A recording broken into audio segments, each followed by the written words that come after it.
This is the interior of the car. I'm going to show you what I was talking about with the shifter or transmission or whatever it may be. The car starts up perfectly fine. Now, if you want to get it out of park, you can't. So you have to always use the shift override. I'm gonna have to set the camera down, so you need two hands for this. But if you use the shift override, it will get it out of park.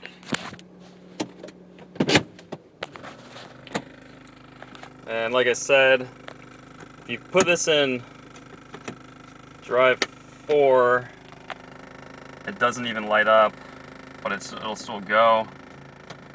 Drive 3 does light up. Second gear and first gear light up, but I really think it only has like second gear and fifth gear that actually work.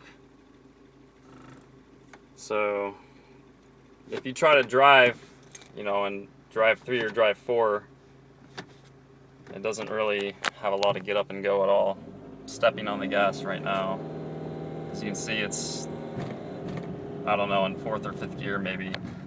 So what I usually do to drive it and get around is I'll have it in first or second gear, which I think is really the same, and then it has some get up and go, as you can see. And then when I get to about 30 miles an hour or so,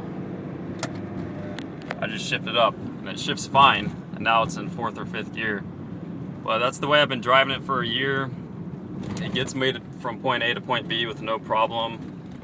I really think it's probably something with a shift solenoid or a shift sensor from what I've read on some Honda forums, but you might know better than I do.